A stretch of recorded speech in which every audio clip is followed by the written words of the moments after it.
நம்பி வந்த தன்னுடைய காதலிய நண்பர்கள் 5 நண்பர்களோட சேர்ந்து தன்னுடைய காதலிக்கு ஐஸ் என்ற போதைப் பொருளை கட்டாயப்படுத்தி கொடுத்து அந்த காதலியை சீரழிச்ச உண்மையான சம்பவம் இலங்கை நாட்டில் இப்ப சில நாட்களுக்கு முதல் நடந்த உண்மையான சம்பவத்தை தான் நான் உங்களுக்கு சொல்ல போறேன். இந்த விஷயம் பல பெண்களுக்கு ஒரு விழிப்புணர்வாக இருக்கும் என்று நினைக்கிறேன். என்ன நடந்திருக்குண்டா, இலங்கை நாட்டுல வெளிவேறு என்ற ஒரு இடம் ஒன்று இருக்குது. அங்க இரவு நேரம் அந்த இடத்துல இருக்கக்கூடிய காவல் நிலையம் போலீஸ் ஸ்டேஷனுக்கு இரவு நேரத்துல ஒரு இளம் பெண் ஒருத்தவங்க வராங்க. வந்து அவங்க என்ன விஷயத்துக்கு வந்தாங்கன்ற விஷயத்த சொல்றதுக்கு முதலே மயக்கம் அடைகிறாங்க. அப்ப அந்த காவல் நிலையத்துல இருக்கிறவங்க அந்த பெண்ணுக்கு தேவையான முதல் உதவியை செய்து அதன் பிறகு என்ன பிரச்சனை ஏதுன்றதை விசாரிக்கும் போது உண்மையா எனக்கே என்ன உலகமையா இது, என்ன மனுஷன்கள், என்ன நாடு, இப்படியெல்லாம் இருக்கிறாங்களே, இவங்களோட மனசுக்குள்ள கொஞ்சம் கூட மனசாட்சி, இரக்கம், ஈவு இரக்கம் எல்லாம் இருக்காதான்ற அளவுக்கு இருக்குது. ஏன் அவங்களுக்கு அந்த இரக்கம் பாவம் எல்லாம் பார்க்க மாட்டாங்கடா, அவங்க பாவிக்கிற போதைப் பொருள் அப்படி மோசமாக இருக்கு.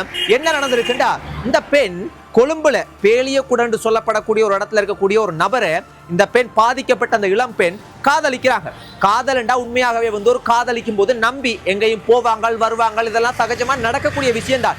ஆனாலும் பெண்கள் மிக மிக எவ்வளவு நம்பிக்கையான காதலனோ யாரோ நண்பரோ யாராக இருந்தாலும் நம்பி போக கூடாது. அப்படி காதலிச்ச அந்த காதலன் வெளிவேறு என்ற அந்த இடத்துல ஒரு ஒரு ரூம் ஒன்று புக் பண்ணி அங்க பாத்தீங்கன்னா காதலியை அழைச்சிருக்கு. அப்ப அந்த காதலியை நம்பி போயிருக்கிறாங்க.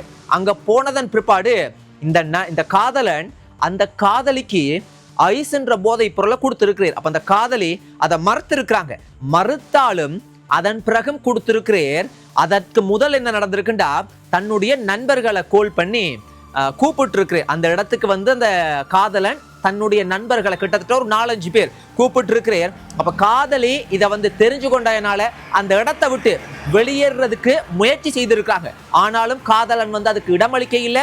அதே சமயத்துல ஐஸ் என்ற போதைப் பொருளையும் கொடுத்திருக்கிறார்.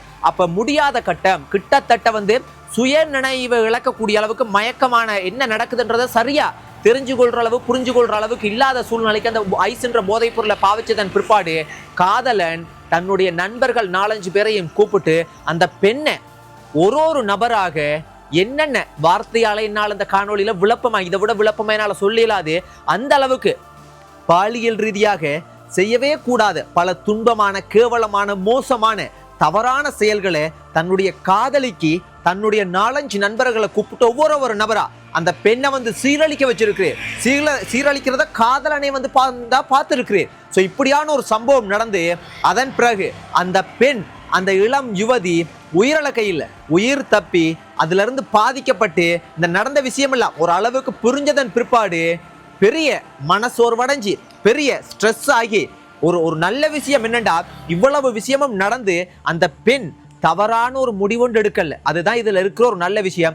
அதன் பிறகு என்ன செய்யறது ஏது செய்யறது தெரியாம காவல் நிலையம் அந்த இடத்துல இருக்கக்கூடிய வெளிவேறு என்ற அந்த காவல் நிலையம் போலீஸ் ஸ்டேஷனுக்கு அந்த பெண் போய் இந்த விஷயத்த சொல்றதுக்காகவோ ஏதோ ஒரு விஷயத்துக்காக போயிருக்கிறாங்க. இப்படியும் அந்த போலீஸ் ஸ்டேஷனுக்கு போய் சேர்ந்துருக்கிறாங்க. அதுவும் இரவு நேரம் போகும்போது அவங்களுக்கு மயக்கம் வந்திருக்குது. மயக்கம் அடைஞ்சு அந்த போலீஸ் ஸ்டேஷன்லயே விழுந்திருக்கிறாங்க.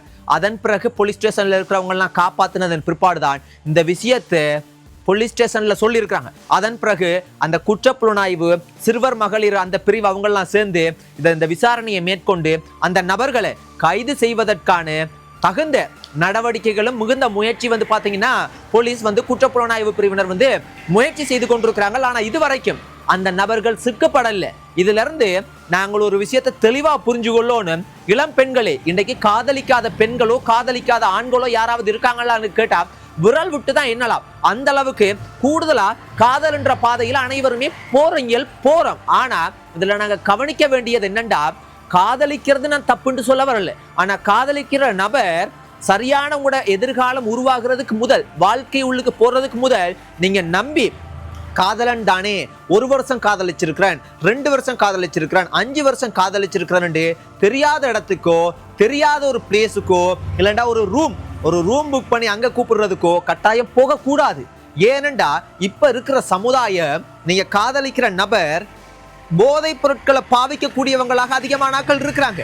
அவர்கள் நல்லவங்களாக இருந்தா கூட அவர்கள் அவங்களோட நண்பர்களோட சேர்ந்து பாவிக்கிற போதைப் பொருள் அவர்களை தவறான சிந்தனை, தவறான திட்டம், தவறான விஷயங்களை உருவாக்குறதுக்கு தோணும். இப்போ ஒரு உதாரணத்துக்கு, நீங்க காதலிக்கிற ஒரு காதலர் ஒரு நல்ல நபராக உங்களுக்கு தெரியலாம். ஆனா அந்த நபர் எப்படி உங்களை தவறாக பயன்படுத்துவாங்கண்டா, அந்த காதலன் ஒரு 4-5 நண்பர்களோடு சேர்ந்து ஒரு தவறான போதைப் பொருளை பாவிக்கும் போது, அந்த போதைப் பொருள் அவங்களுக்கு உள்ளுக்கு போனதன் பிறகு அவர்கள் டிஸ்கஸ் பண்ணும்போது அவங்களோட சிந்தனை ஒரு மோசமான நரகம் போல ஆபத்தான மோசமான சிந்தனையா இருக்கும். அதுல ஒரு ஐடியா உண்டு வரும், உன்னுடைய காதலியை நீ இப்படி கூப்பிடு, இப்படி நம்ப வச்சு கூப்பிடு, இது போல செய்வோம் உண்டு. ஒரு சிறந்த காதலன் சிறந்த நபரா இருந்தா அந்த இடத்தை விட்டு, போதைப் பொருளை பாவிச்சா கூட அந்த இடத்தை விட்டு விலகி போகலாம். ஆனா சில நபர்கள் விலகி போக மாட்டாங்க. அதற்கு ஆமோதிச்சு, அதற்கு வழிவகுத்து, அதற்கான திட்டத்தை உருவாக்கி, அதற்கான விஷயங்களை எல்லாத்தையுமே செய்து, அதற்கான ஒரு ஊறுகாயா உங்களை சீரழிக்கிறதுக்கான சூழ்நிலை ஏற்படுத்துவாங்க.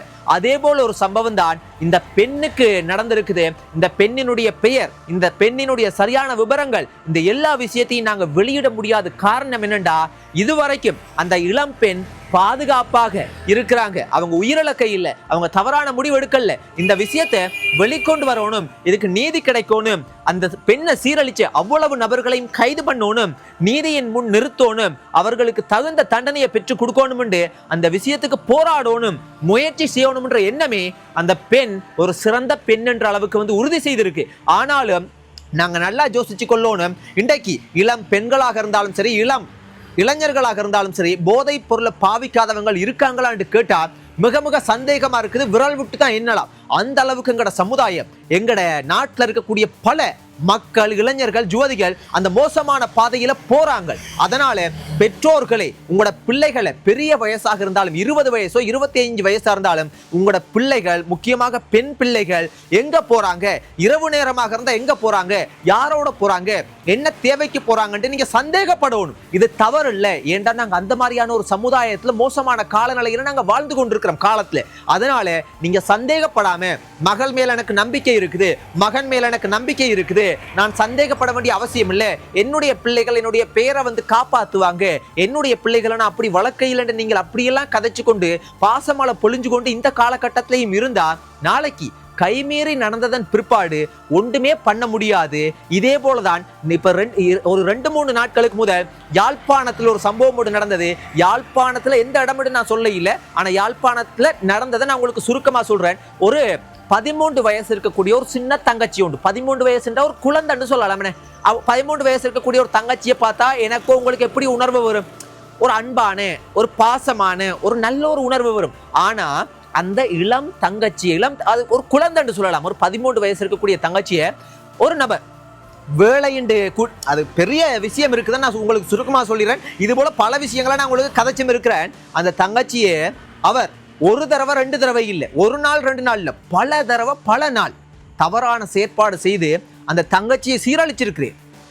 அந்த நபர் ஒரு முக்கியமான ஒரு நபர். அப்ப அதனால பெற்றோர்களே சில நேரத்துக்கு இலங்கை நாட்டில் இருக்கிற சூழ்நிலை காரணமாக, அதாவது கிட்டத்தட்ட இன்னும் தெளிவா சொல்லணும்னா, அந்த இளம் சின்ன ஒரு தங்கச்சியை பாத்தீங்கன்னா ஒரு நபர் சீரழிச்சிருக்கிறேன். அப்ப அந்த தங்கச்சியினுடைய தரப்புல இருந்து அது வெளியே வரல, அது ஒரு 3ஆம் தரப்புல இருந்து காவல்துறைக்கு ரகசியமான முறையில தெரியப்படுத்தி, காவல்துறை அதை பார்த்து அதை விசாரிச்சு உண்மைன்றது கிட்டத்தட்ட உறுதி செய்ததன் பிற்பாடு அந்த நபரை கைது பண்ணி மல்லாகம் நீதிமன்றத்தை பார்த்தீங்கன்னா ஆஜர்படுத்தி, அதன் பிற்பாடு 14 நாள் விளக்கமறியல் அந்த நபரை வச்சிருக்குது. அப்ப யோசிச்சு பாருங்க, எப்படி ஒரு மோசமான சமுதாயத்துல நாங்க வாழ்றோம்.